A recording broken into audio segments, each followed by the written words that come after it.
Terima kasih Mas Sigit Budiarto. Assalamualaikum warahmatullahi wabarakatuh. Yang saya hormati Bapak Kapolresta Banyumas, yang saya hormati pula Bapak Wakil Bupati Banyumas Mas Hadewo, dan juga teman-teman pers dan mitra kerja yang saya cintai dan banggakan dan berkenan hadir pada siang hari ini. Alhamdulillah puji syukur kehadirat Allah Subhanahu wa Ta'ala, karena atas limpahan kasih sayangnya kita semuanya diberikan kesehatan sehingga bisa kumpul bersama, juburan, ngobrol santai di kafe di tepi jalan ini gitu ya. Yang tadi sudah disampaikan latar belakangnya hanya karena ini spontan gitu ya, direncanakan kemarin langsung jadi, dan mudah-mudahan nanti apa yang kita obrolkan di kafe ini memberikan manfaat untuk Banyumas. Kebetulan di sini hadir Pak Kapolresta, yang tentu saja di bawahnya ada unit BPA Polresta Banyumas yang selama ini memang bermitra dengan kami. Kemudian juga ada Mas Hadewo, Wakil Bupati, yang nantinya juga terkait dengan kebijakan terkait dengan perlindungan korban kekerasan berbasis gender dan anak. Teman-teman semuanya, tadi disampaikan kapasitas saya di sini adalah selaku Ketua Pusat Pelayanan Terpadu Perlindungan Korban Kekerasan Berbasis Gender dan Anak, yang memang lembaga ini sudah kami inisiasi sejak tahun 2006. Dan Banyumas ini lembaganya adalah nomor 1 di Indonesia. Selain sebelum kabupaten lain membentuk, Banyumas sudah membentuk, gitu ya. Gitu ya. Dan kemudian melalui surat keputusan Bupati Banyumas sejak tahun 2006 ada lembaga PPP PKBBA ini yang kemudian bertugas untuk melakukan pendampingan. Nah, pada tahun 2015 kami inisiasi juga, kemudian muncul Perda Penyelenggaraan Perlindungan Korban Kekerasan Berbasis Gender dan Anak Kabupaten Banyumas, yang mana memang ada klausul-klausul yang sampai saat ini belum dilaksanakan oleh Pemkab. Salah satunya adalah shelter, ya, shelter atau rumah aman, yang menurut kami itu sangat penting ketika ada anak-anak yang menjadi korban kekerasan dan dia butuh pemulihan dari traumanya akibat dari adanya kekerasan. Kalau dikembalikan ke rumah karena pelakunya adalah orang-orang dekat, yang ini di Banyumas tidak ada. Pada bulan Maret, pada akhir 2019 sebetulnya saya sudah audiensi dengan beberapa kepala dinas, hadir Kepala Dinas Kesehatan, Kepala Dinas Sosial, kemudian juga DPP KBP 3A waktu itu Pak Taifu, kemudian Pak Bupati sendiri juga rawuh berkenan menerima kami. Disepakati ada shelter dan sudah direncanakan sebuah rumah yang memang untuk shelter itu, namun demikian karena kemudian tertabrak COVID, rencananya semuanya gagal. Dan harapan kami nanti begitu COVID ini selesai, shelter itu bisa diwujudkan. Karena kami betul-betul kesulitan, seperti kemarin ketika ada kasus perkosaan yang kemudian hamil, kita tidak punya fasilitas apapun untuk menampung anak itu, yang kemudian saya harus mengirimkan ke Semarang. Ya, ini 2 kasus yang kita harus kirimkan ke Semarang karena kita tidak punya shelter. Dan ketika masih dibutuhkan pemeriksaan oleh kepolisian, ini juga agak kesulitan kalau harus bolak-balik menjemput ke Semarang. Nah, bicara tentang kasus kekerasan terhadap perempuan dan anak di Kabupaten Banyumas, Banyumas adalah salah satu kabupaten penyumbang tertinggi kasus kekerasan terhadap perempuan dan anak di Provinsi Jawa Tengah. Kalau saya lihat data kami yang kami dampingi tahun 2018 ini adalah 141 kasus, yang tertinggi adalah kasus kekerasan terhadap anak yaitu 69 kasus, kemudian ada ABK, anak berkonflik dengan hukum, yaitu anak-anak yang diduga melakukan tindak pidana, kemudian juga ada KDRT dan berbagai kasus yang lain. Kemudian tahun 2019 kelihatannya menurun, hanya 113 yang tetap didominasi oleh kekerasan terhadap anak. Namun sesungguhnya bahwa kekerasan terhadap perempuan dan anak itu adalah fenomena gunung es. Apa yang tampak, apa yang dilaporkan itu lebih sedikit apa yang sesungguhnya terjadi di lapangan. Karena banyak sekali di lapangan yang kasus-kasusnya itu diselesaikan secara kekeluargaan. Ya, seperti kasus incest di Banyumas itu cukup banyak. 2 minggu yang lalu Kasat Reskrim melalui BPA ini juga menangani kasus incest orang tua kandung yang menyetubi anak kandungnya sendiri yang usia 11 tahun dan 7 tahun ya di Karanglesen. Dan itu berkali-kali terjadi di wilayah Kabupaten Banyumas. Dan lingkungannya sangat tidak mendukung. Bahkan RT-nya itu sempat memarahi ibunya ini dan anak-anak yang menjadi korban ini kenapa harus lapor. Nah ini saya kira masyarakat itu juga perlu diedukasi gitu ya. Di desa-desa itu ada babi ya Pak Kapolresta ya. Saya kira itu bisa menjadi kepanjang tanganan untuk bisa memberikan edukasi juga.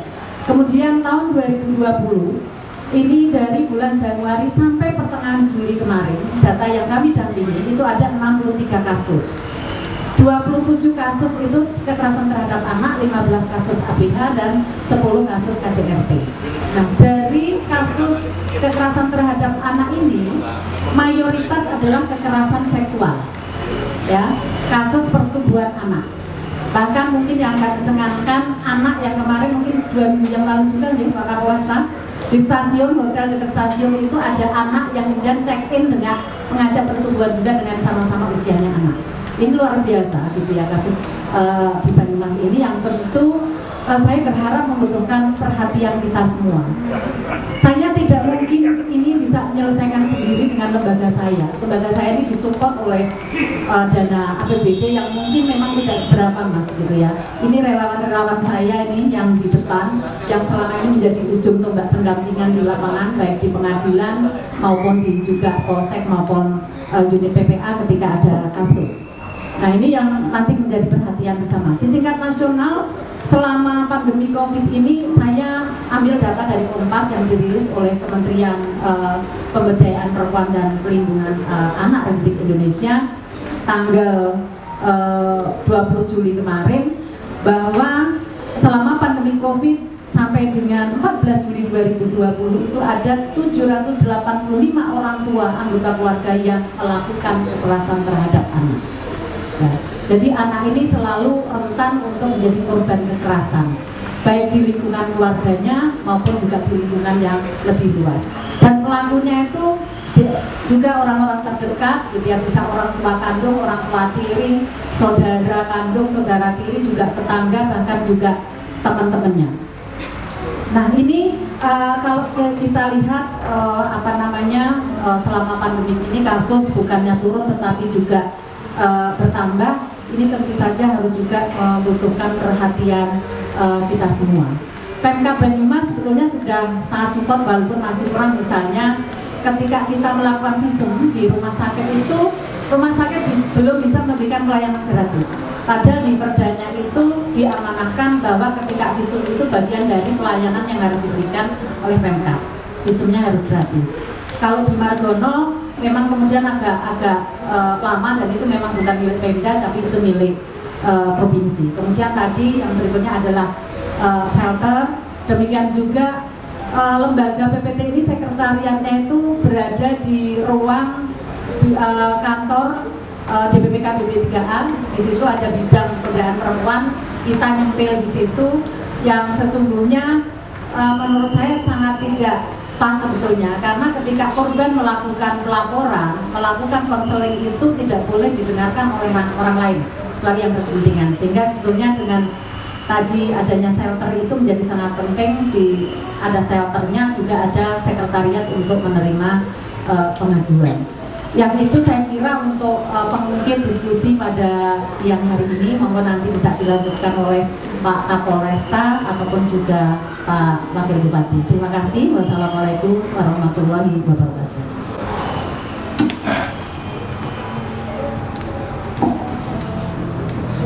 Ada satu poin yang penting dari Bu Menteri itu, yakni jadi PRM dan nantinya shelter gitu.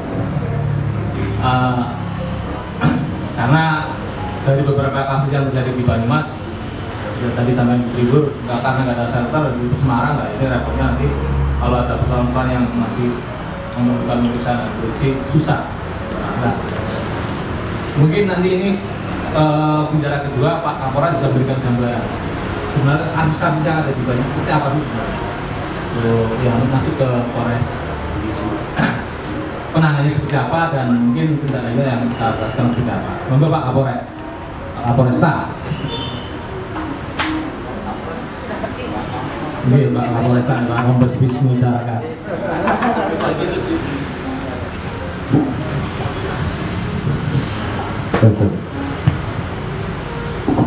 Assalamualaikum warahmatullahi wabarakatuh. Yang saya hormati Pak Wakil Bupati, Ibu Triwur Ningsih, karena saya pernah mengerjai bahasa Indonesia mengerjakan apa lah ya seperti itu lah.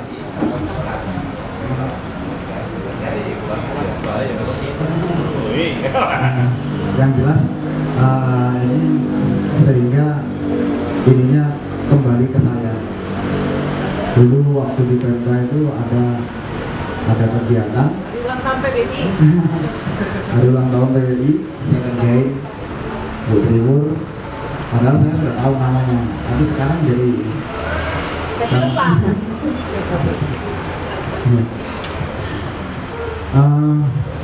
Terima kasih. Yang pertama adalah kita bersyukur kepada Allah Subhanahu wa Ta'ala bahwa kita masih diberikan nikmat dengan berkumpul di sini. Kita merupakan nikmat yang terbesar bagi kita semua yang diberikan oleh Allah Subhanahu wa Ta'ala.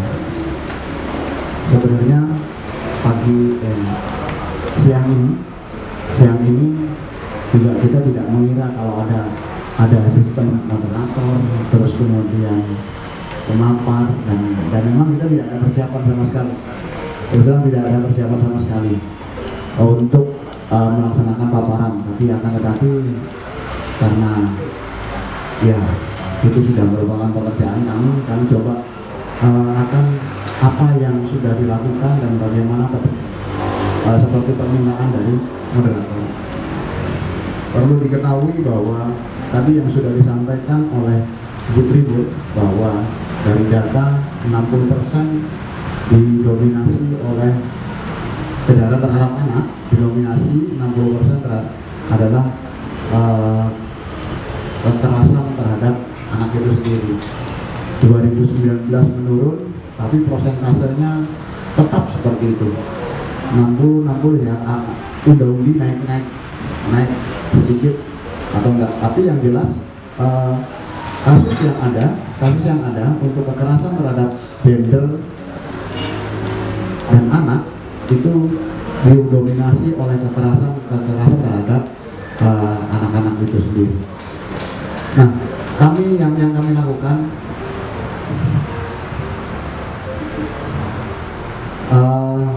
untuk pemeriksaan kebetulan dari Polri dimanapun itu berada, ya kan, Polresta Banyumas khususnya ada satu unit yang untuk penanganan khusus terhadap perempuan dan anak, yaitu unit BPA.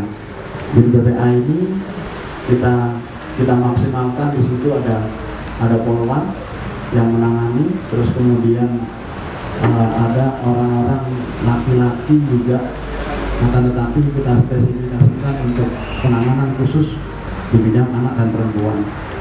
Terus kemudian kami juga di Satreskrim khususnya yang menangani perempuan dan anak, ada tempat yang kita buat itu bernuansa mereka anak-anak dan ini. Tapi ya, kemungkinan besar tempat yang kita sediakan itu tidak berpengaruh. Karena apa? Pada saat sang anak ini dilakukan pemeriksaan, siapapun, jangankan anak-anak, kita sendiri yang sudah dewasa atau profesor sekalipun, jangan pada saat dia di luar sebelum pemeriksaan itu canggih, pintar, tapi begitu masuk dalam pemeriksaan kita dan ditanya apakah saudara dalam keadaan sehat, itu lupa profesornya itu dari mana, lalu lupa dia, pasti akan lupa. Karena kami merasakan sendiri bagaimana diperiksa itu pun bukan diperiksa sebagai tersangka, kita diperiksa sebagai saksi pun. Sepintar-pintarnya orang yang ada di sana, begitu masuk begitu muncul pertanyaan apakah saudara dalam keadaan sehat jasmani dan rohani, waduh, nah itu sudah berpikirnya sudah lain-lain. Langkah-langkah yang kami lakukan dengan ruangan yang bernuansa anak-anak dengan tujuan mereka tidak stres sebenarnya. Untuk apa? Biar informasi yang kita dapat dari anak itu dalam rangka pemeriksaan dan pemenuhan dalam berkas perkara itu bisa lancar. Memang kalau kita lihat dari kasus-kasus yang ada 1 bulan terakhir ini, 1 minggu, setiap minggu itu pasti ada kekerasan terhadap anak dan perempuan, itu pasti ada. Nah, itulah makanya kami ngambil langkah seperti itu, dan kemungkinan PPA itu sendiri kami ambil untuk bisa kita tambah orangnya, karena kasus-kasus yang memang berdimensi itu sudah semakin banyak. Terus kemudian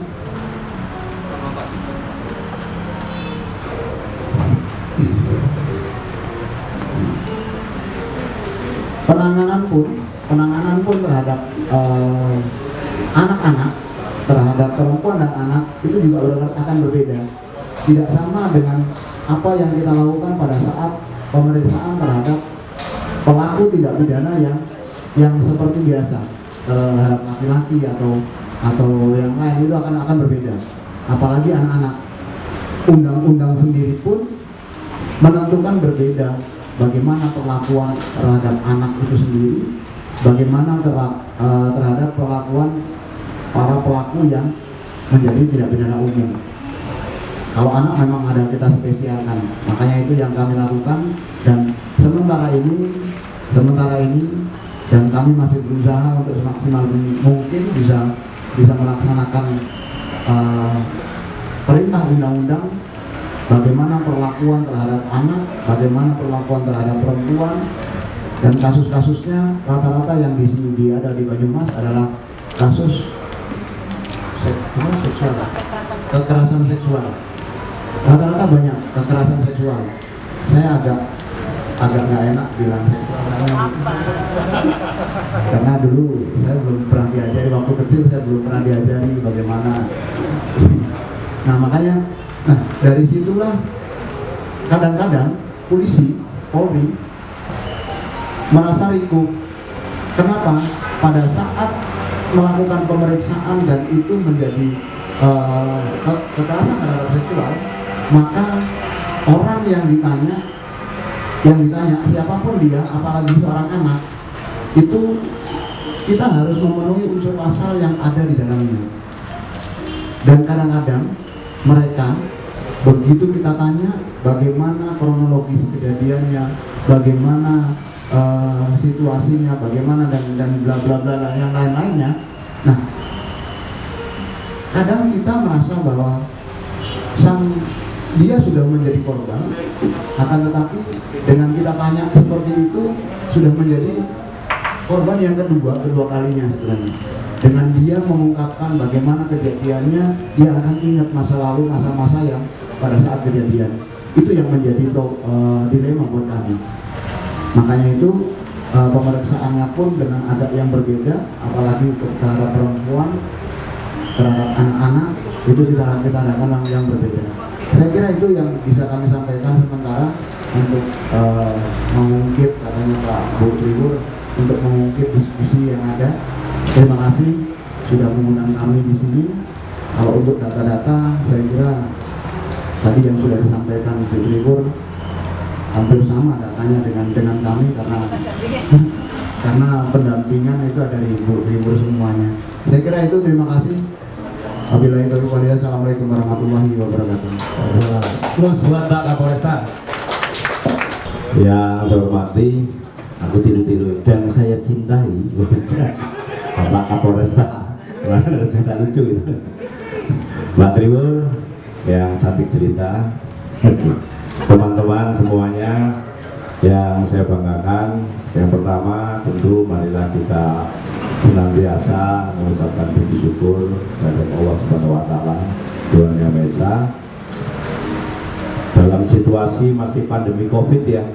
Di Banyumas ini sekarang virusnya COVID-19 yang datang itu virus jenis ganas. Ya. Kita masih bisa sehat, mudah-mudahan di antara sekian itu tidak ada yang OTG. Orang tanpa gejala. Kalau menurut Pak Kapolresta, OTG itu orang tanpa gairah. Saking stresnya ngurusi COVID. Okay.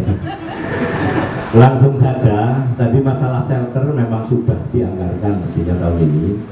Saya mau matur Pak Bupati, sebetulnya itu anggarannya nggak perlu gede-gede kok, Pak Trevor. Banyumas itu punya banyak aset yang mangkrak. Ya, ini yang sedang saya kejar ya. Sebetulnya sudah ada beberapa, termasuk beberapa rumah-rumah.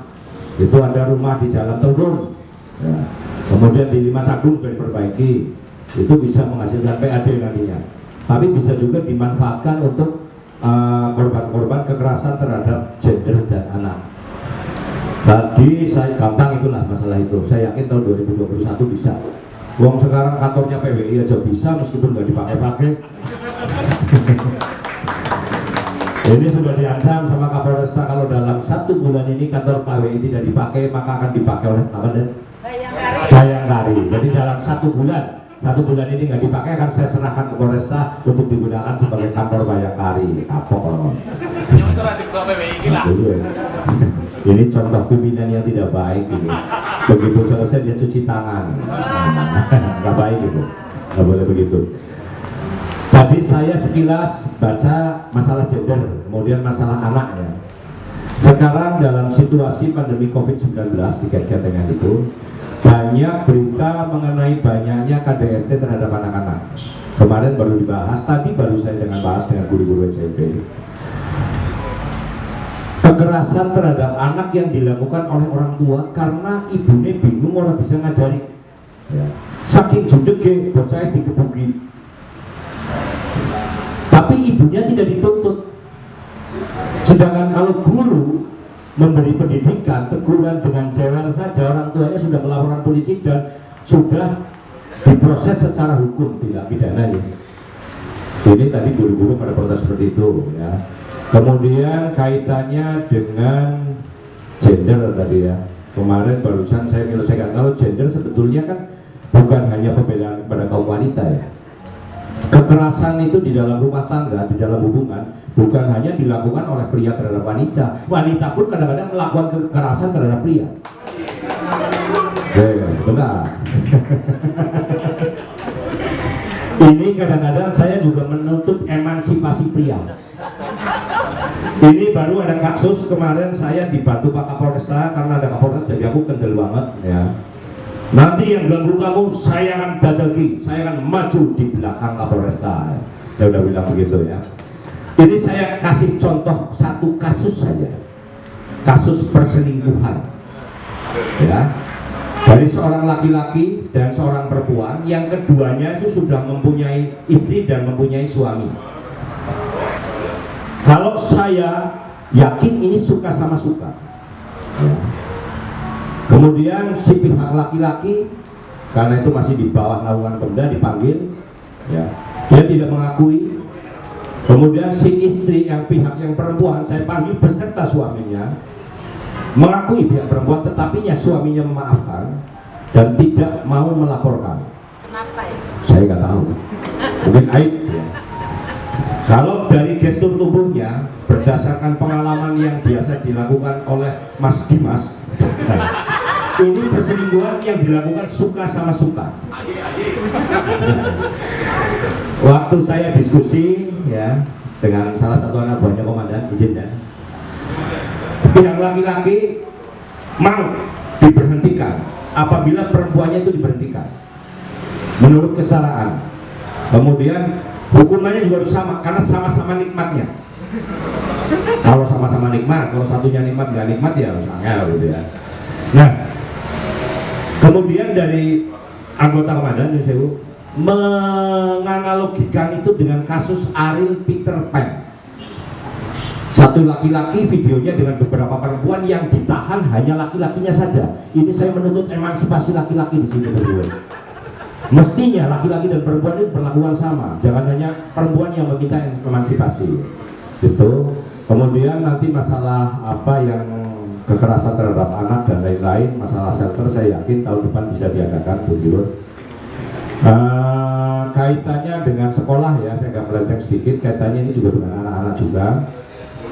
Pak Bupati kemana ada dari Koalisi juga ada, waktu di paripurna sudah didiskusikan dengan yang ahli masalah pendidikan, ahli masalah kesehatan. Sedang dibikinkan SOP, kemungkinan bulan September awal sudah mulai ada pembelajaran tatap muka untuk melindungi anak-anak kelas yang mulai boleh tatap muka SD mulai kelas 4, 5, 6. Karena kelas 1, 2, 3 kalau tatap mukanya dibatasi 2 jam, kemudian satu kelas hanya separuh yang nanti gantian. Kalau kelas 1, 2, 3 taman kanak-kanak biasanya diantar oleh ibunya. Ya. Kemudian karena sekolahnya 2 jam, ibunya menunggu di situ. Bukan klaster sekolah yang akan didapat, tapi klaster gosip. Karena ibu-ibu yang menunggu anaknya biasanya gosip seperti istri saya dulu kalau menunggu anaknya di sekolah. Ya, mudah-mudahan setelah ini, setelah proses SOP-nya selesai, bulan September pembelajaran untuk anak-anak kita semuanya bisa dimulai secara tatap muka. Kemudian tadi masalah kekerasan terhadap anak dan perempuan ya berarti ya, gender ya. Kalau di datanya Kabupaten Banyumas, ini bukan makalah karena saya mau ditanya, jadi saya siapkan, tinggal minta aja di Wakil Bupati jebulin ke pena. Jalur datanya yang pokoknya itu anak gitu ya. Ternyata pagi udah diantarin ini. Kalau di Kabupaten yang data yang dilaporkan ke kabupaten itu tahun 2018 ada 63 kasus, 2019 42, sampai dengan Juli 2020 baru 27. Benar fenomena ini, fenomena gunung es ya.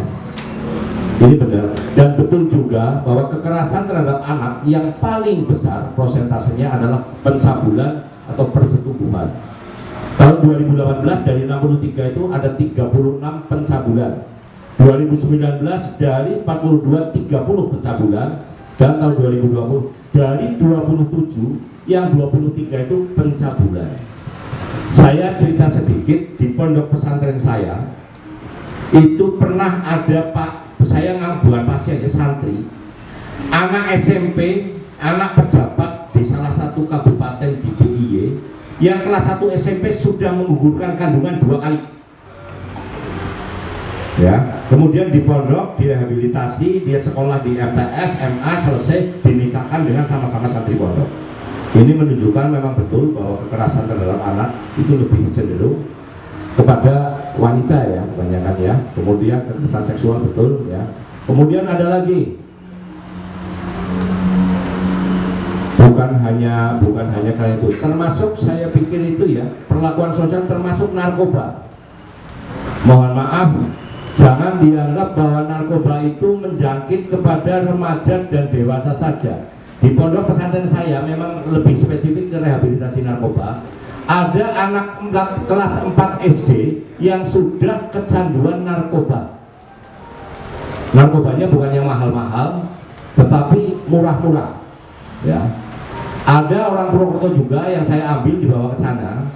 Ternyata dia kecanduan pil yang paling satu ampul apa ya? Satu ampul isinya berapa saya nggak tahu. Itu paling harganya Rp30.000 ya. Ini yang mengkhawatirkan. Jadi memang generasi muda kita harus kita betul-betul siapkan ya, termasuk pendidikan. Tetapi bagaimanapun pendidikan dengan kesehatan lebih penting, diutamakan kesehatan dulu.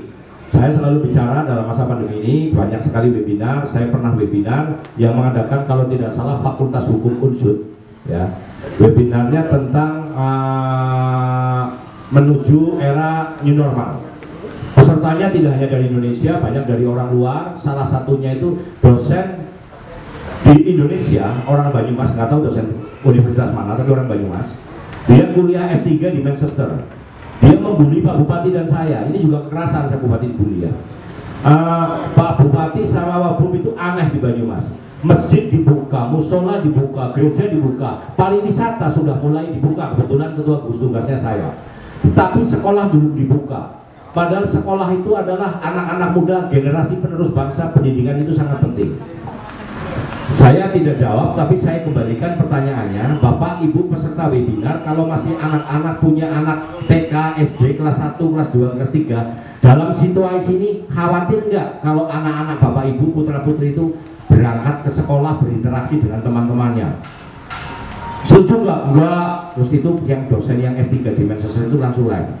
Jadi ini mohon dimengerti bahwa kebijakan Pak Bupati didukung oleh Pak Kapolresta, di mana beliau juga bingung kalau mau pulang ke rumah, yang malang-malangi jalan juga Polresta.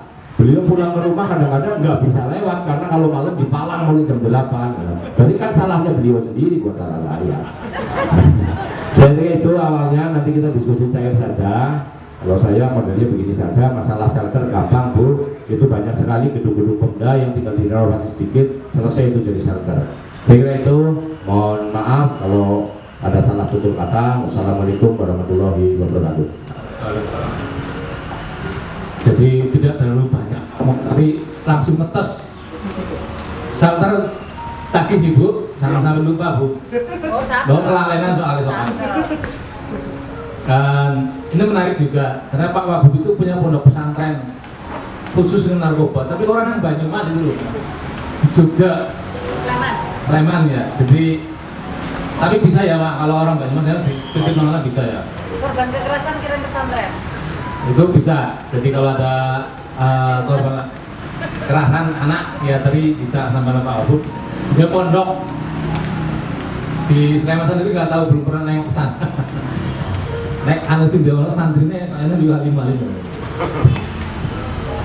Saya kira itu yang nanti kita diskusi lebih lanjut. Tapi sebelum diskusi, saya kira ini sudah tersedia di sini. Sambil makan siang, nanti kalau ada yang mau tanya-tanya juga nggak apa-apa, Bu. Ya nggak apa-apa. Nggak apa-apa nih.